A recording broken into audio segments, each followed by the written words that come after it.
In the middle of a solely on the violent knowledge storm, that if he doesn't with act waves right crashing now, like broken 2 people will glass, die. a young man dives in a freezing black water toward a sinking private jet.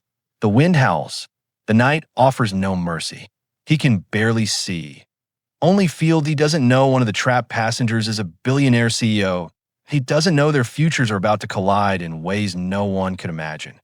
All he knows is this: if he doesn't act right now, 2 people will die, and in that desperate, breath-stealing moment, a 15-year circle of kindness begins to close. Darius Cole was 19 years old and already tired in a way no teenager should ever have to understand. Every morning began with quiet calculations. Not algebra or science formulas, but crueler numbers. How many insulin units could he spare today? Could the lights stay on another week? Would there be enough left for groceries? Or would dinner be another can of soup split 3 ways? He never spoke about it. He never complained. He simply adjusted again and again to a tea home. He was more than a brother. He was a protector to Maya, his 9-year-old sister who still believed the world was made of magic. He was more than a grandson. He was strength for a grandmother whose hands shook with age and memory. And he was something else too. He was the kid who gave up a full-ride scholarship to Purdue, an escape route most people would kill for, just so his family wouldn't end up on the street. And no one applauded that decision. No one wrote about it. The world didn't even notice. Instead, it handed him a uniform at a rundown marina, salt water soaking his sleeves, and exhaustion settling permanently into his bones. Yet somehow, he never lost his kindness. Coworkers joked about his quiet nature, not realizing the discipline it took to wake up before sunrise every day and still say God bless to strangers. He moved with purpose, spoke with respect, and lived by 4 simple words a customer had once told him on a slow afternoon: just pass it forward. Darius had made those words his life without even knowing how far they'd travel. He was invisible to the world, forgotten by opportunity, but inside him lived a courage carved by sacrifice. And that made what he would do next not luck, not coincidence, but destiny. The storm came out of nowhere. One minute the lake was restless, its surface trembling under dark, churning clouds. The next, the sky split open like a wounded animal. Thunder cracked so violently it rattled the metal docks of the marina and sent seagulls scattering in terrified silence.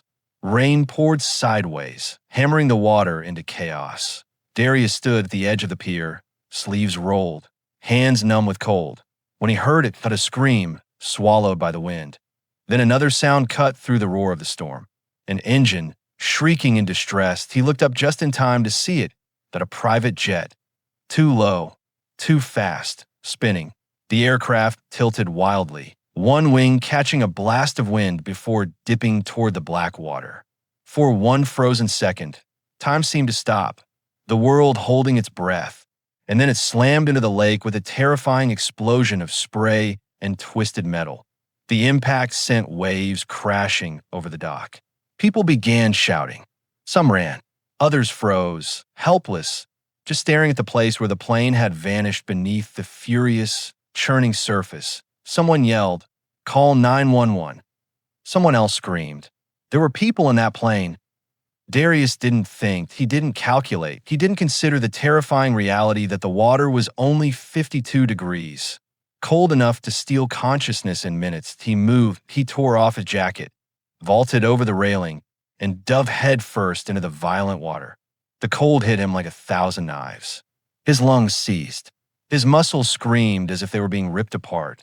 But he forced himself downward, eyes open despite the burning pain. The lake was black, disorienting, a swirling grave. He kicked harder, deeper, following the faint, broken shape of the sinking jet. When his fingers finally brushed against cold metal, relief and fear tangled in his chest. He found a shattered window. Jagged edges bit into his skin as he forced himself inside, the cabin already filling with water. Bits of luggage and broken seats floated in an eerie slow-motion dance. And then he saw a man strapped into a seat, struggling, eyes wide with panic, hand reaching toward him. Their eyes locked underwater. Darius didn't know who he was. Didn't care. To him, He was just another human being, terrified and trapped. Darius fought with the seatbelt, hands slipping, lungs burning. 30 seconds. 40. His chest begged for air like fire inside him. The seatbelt snapped loose. He grabbed the man and shoved them both toward the broken window, forcing him through first, then following after. The surface of the water kissed their faces like salvation. They gasped, coughed, tears mixed with rain, but it wasn't over. The jet was still sinking, and there was someone else inside. The pilot. "I'm going back," Darius shouted, though the storm swallowed his words. "No, don't," came cries from the shore, tiny and distant. But he was already under again. The second time was worse. His body was starting to lose warmth. Each movement felt heavier, slower. Wrapped in invisible chains, he found the cockpit barely in time. The pilot was unconscious, slumped over the controls, blood mixing with water that rushed in greedily. Panic clawed at Darius's heart, but his hands moved with desperate precision. He unbuckled the straps, put his shoulder under the man's arm, dragged him through twisted steel and floating debris. The water pulled at them like it wanted to claim both their lives, but Darius refused to let it win. With the last of his strength, he burst through the surface once again, gasping, dragging the pilot to a piece of floating wreckage. Arms from the shore reached out. Ropes, hands, anything they could throw. Together, they pulled the body onto the dock. The pilot didn't move, it wasn't breathing. For a moment, everything went silent except the rain. Then Darius dropped to his knees and began CPR, his trembling hands pressing against the man's chest again and again and again. 1 of 3, breathe, please, breathe. Water and blood spilled from the pilot's mouth.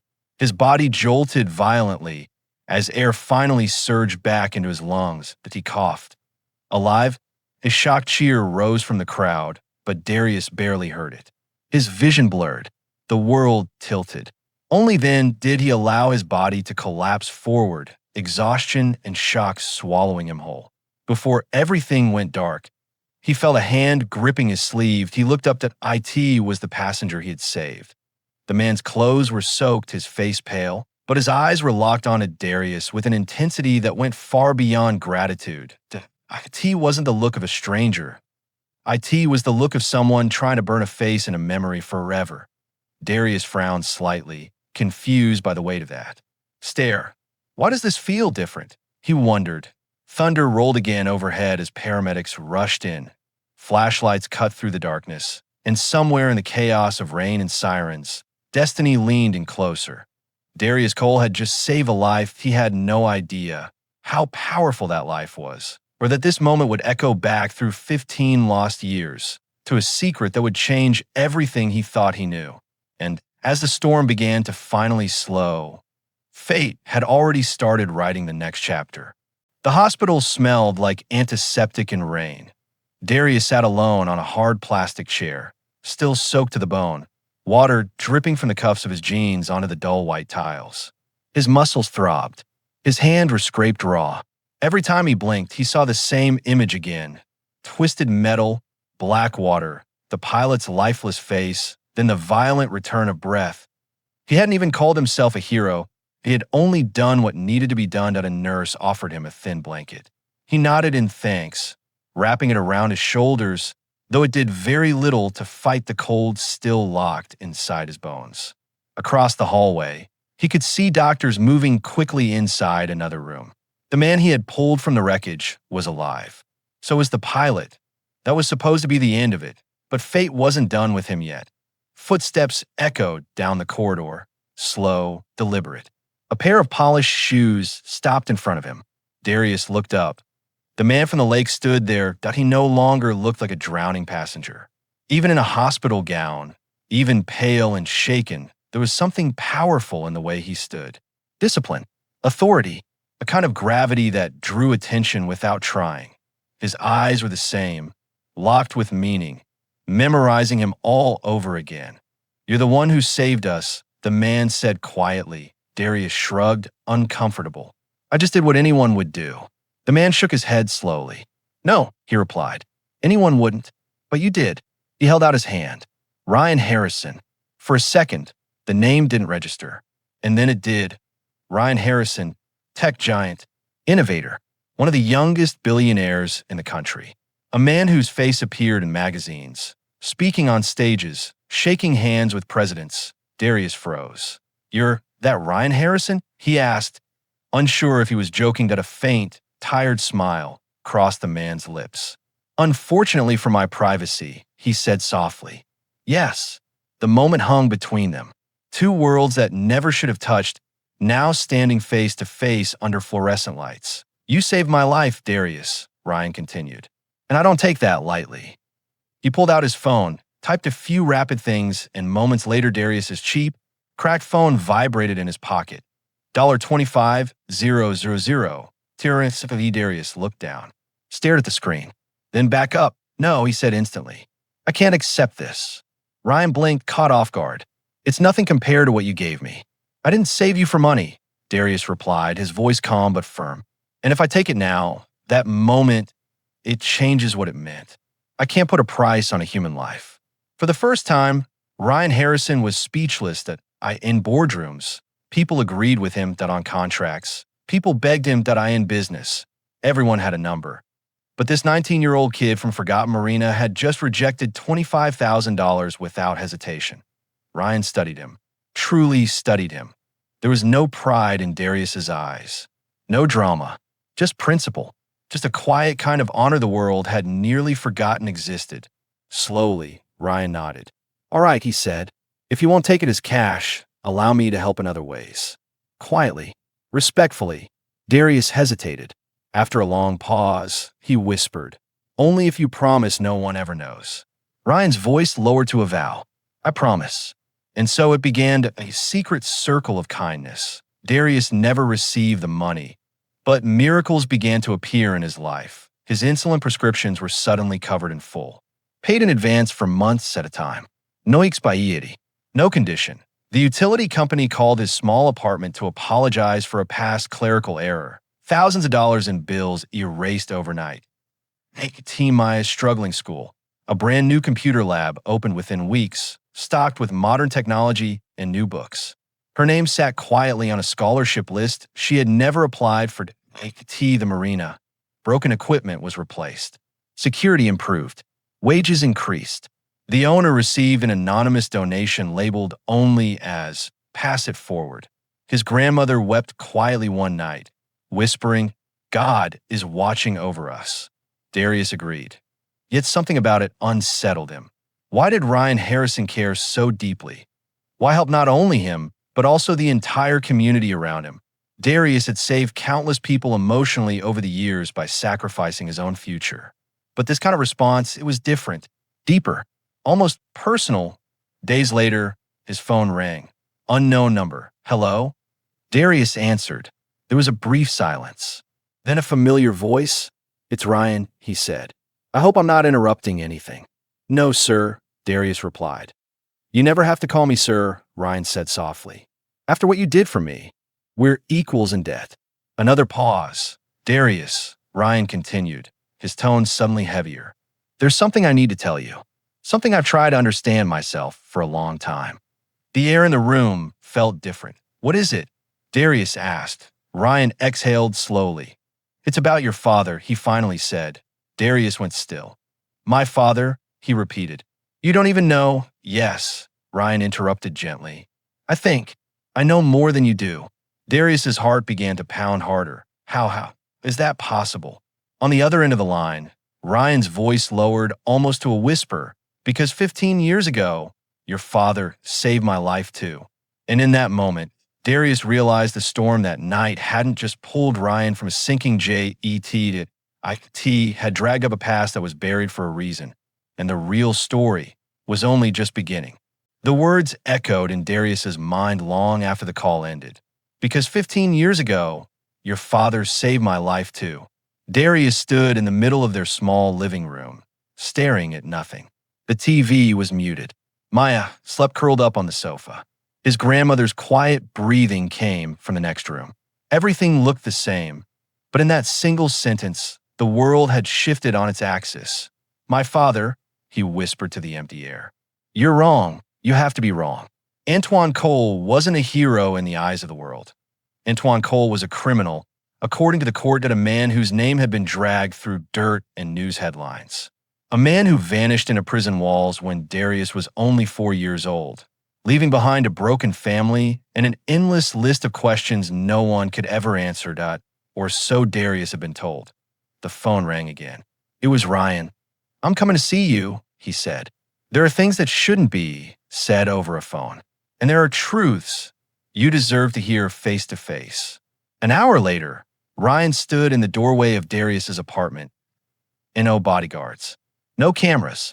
No suits. Just a man burdened by a memory. They sat in opposite chairs. Silence stretched between them like a fragile bridge. 15 years ago, Ryan finally began, his voice low, careful. I was in a different world. I thought money made me invisible, untouchable. I walked through a parking garage late one night after a business dinner, careless, arrogant. Darius listened without blinking.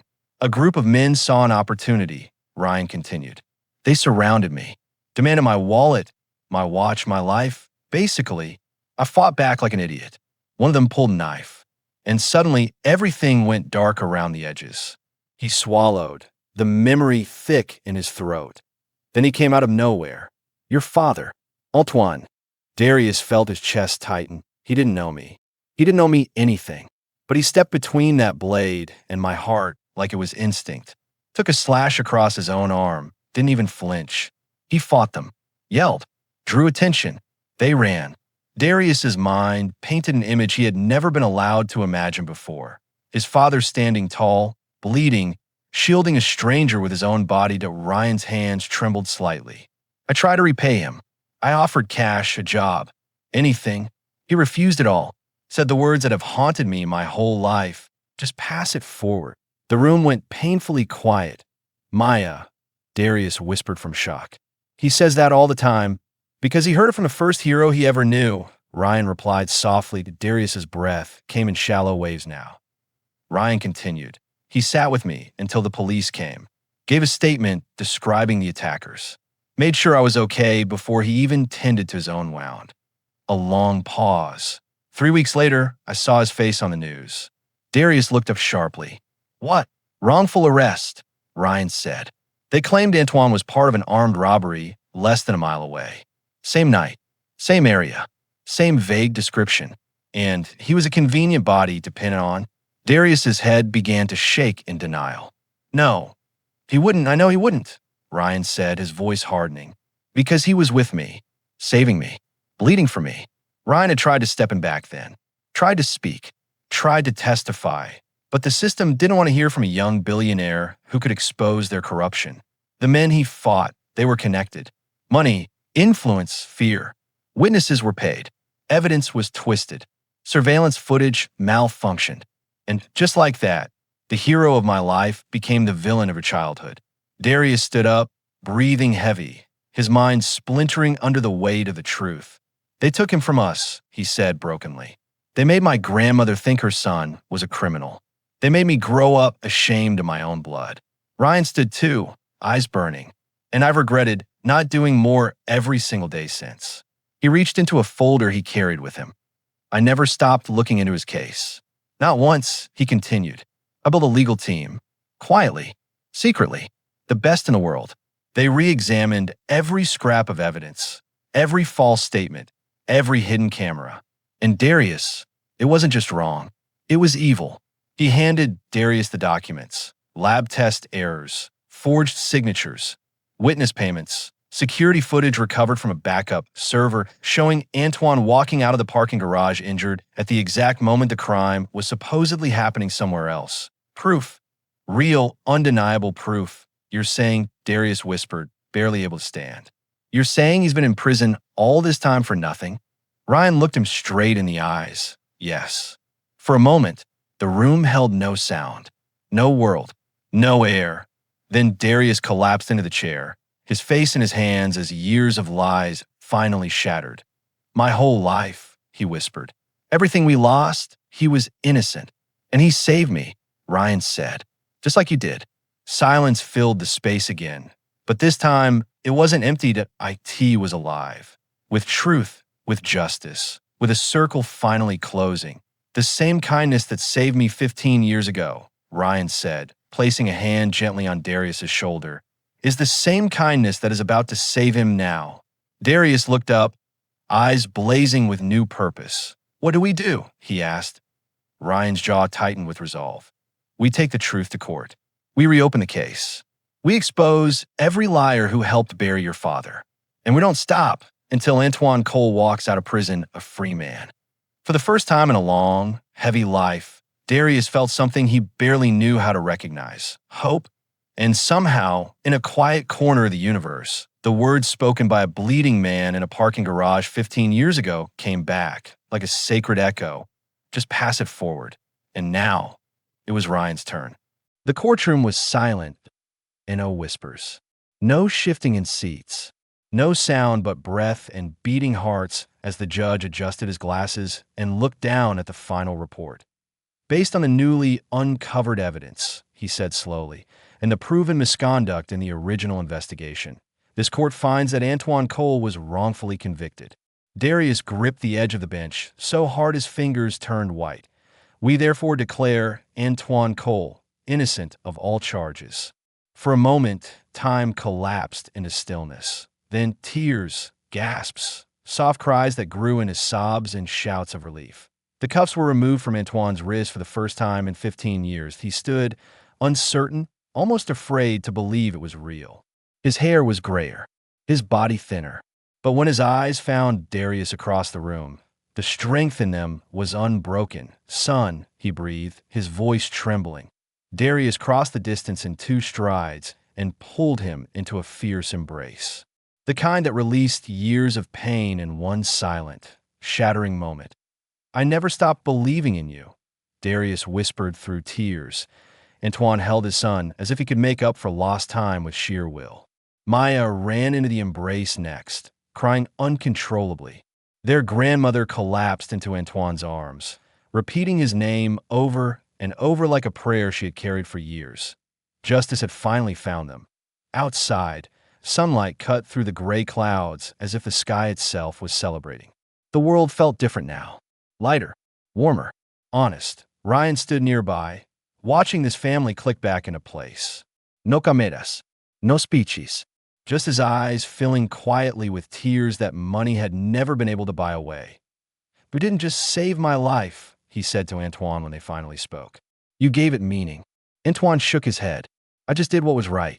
And because of that, Ryan replied, I have a lifetime to make sure your family never struggles again. Over the following weeks, miracles turned into structure. Ryan fulfilled every promise. And more, he funded Darius's full education, not as charity, but as an investment in a mind strengthened by sacrifice. He created a trust for Maya's future, ensuring she could chase any dream she dared to have.